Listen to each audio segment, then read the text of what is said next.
계속해서 나오는 연예계 마약 소식, 게다가 요즘은 톱스타들이 거론되니 더 놀랄 것도 없을 것 같죠. 전국부 김재희 기자와 더 얘기 나눠보겠습니다. 김 기자, 이게 웬일입니까? 시작이 어디였어요?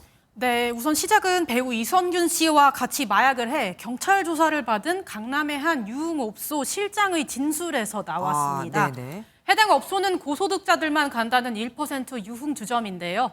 회원제로 운영돼 일반인은 출입이 어렵고 유명 연예인을 비롯해 운동선수, 재계 고위층 인사가 주요 고객인 것으로 전해지고 있습니다.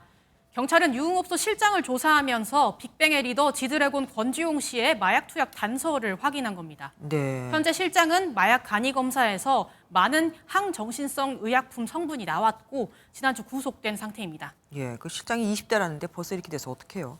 어쨌든 이 업소에 마약을 공급한 사람이 의사라는 것도 굉장히 충격적입니다. 이선균 씨나 권지용 씨한테 직접 전달을 했다고 하나요?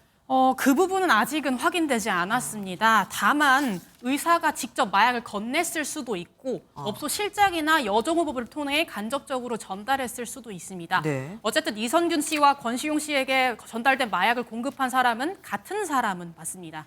경찰은 이선균 씨와 권지용 씨의 마약 투약 사건이 관련이 없다고는 했지만 마약을 건넨 인물이 동일인이라는 점에서 연관성이 전혀 없다고는 보기는 어려울 것 같습니다. 그렇겠네요. 이 해당 업소에 유명 연예인들이 많이 다닌다고 하던데 그럼 다른 연예인들도 조사를 받겠네요? 네, 맞습니다. 경찰에 의하면 현재 이선균 씨와 권지용 씨를 비롯해서 10명 정도 조사 중이라고 합니다. 네네. 앞서 말씀드린 4명의 피의자와 유흥업소 종업원까지 총 5명이 형사 입건된 상태입니다. 4명은 마약류 투약 혐의이고요.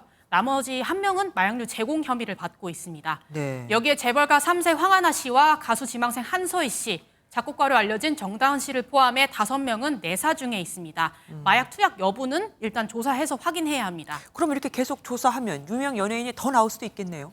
네, 이제 조금 아쉬운 것은 좀 마약 파문이 확산되면서 루머들이 양산되기 마련인데요. 한 온라인 커뮤니티에서는 여러 유명인이 연루됐다는 추측성 글이 올라오고 있습니다. 가수 박전주 씨와 그룹 르세라핌의 김채원 씨도 이름이 나와 피해를 호소했는데 각 소속사들은 사실 무근이라고 입장을 밝히기도 했습니다. 아직까지 경찰은 10명 외에 추가로 연예인들의 마약 투약 정황이 확인된 바는 없다고 밝혔는데요. 가짜 뉴스들이 계속해서 나오면서 마약과 관련이 없는 연예인들도 피해를 볼 수 있기 때문에 확인되지 않은 명단을 퍼나르는 행위는 하지 말아야 합니다. 김 기자, 그런데 마약 수사는 우리가 생각하는 것보다 굉장히 더딜 때가 많더라고요. 네, 그 맞습니다. 이유가 뭡니까? 이제 마약 종류가 지금 현재에 오면서 워낙 다양해졌고 개개인이 투약한 마약 성분도 여러 가지라고 해요. 그래서 네. 조사를 하는데 조금은 시간이 걸린다고 합니다. 네네. 기존에 없던 새로운 신종 마약들이 계속해서 생산되기 때문에 구성 성분이라든가 이것이 마약인지 아닌지 어떤 영향을 끼치는지 조사하는 시간이 꽤 걸리는 것 같고. 더군다나 배우 이선균 씨와 권지용 씨 두 사람은 유명 연예인이죠. 이렇게 이름만 들어도 많이들 아는 유명인이 복수로 마약 사건에 등장하는 경우는 매우 드물다고 합니다. 그렇죠. 따라서 경찰도 또 다른 유명 연예인이 나오면 파장이 더 커질 수밖에 없기 때문에 상당히 신중을 기하는 것으로 보입니다. 하긴 기자들도 또 다른 누군가 이름이 나올까 봐 또 떨고 있더라고요. 지금까지 김세희 기자와 함께했습니다. 고맙습니다. 안녕하세요. 김주하입니다. 공정하고 신속한 MBN 뉴스, 유튜브를 통해서도 만나보실 수 있습니다. 특히 더 많은 뉴스와 라이브를 보고 싶으시다면 오른쪽을 눌러서 구독하시면 됩니다. 어렵지 않죠? 빠르고 정확한 뉴스로 계속 찾아뵙겠습니다.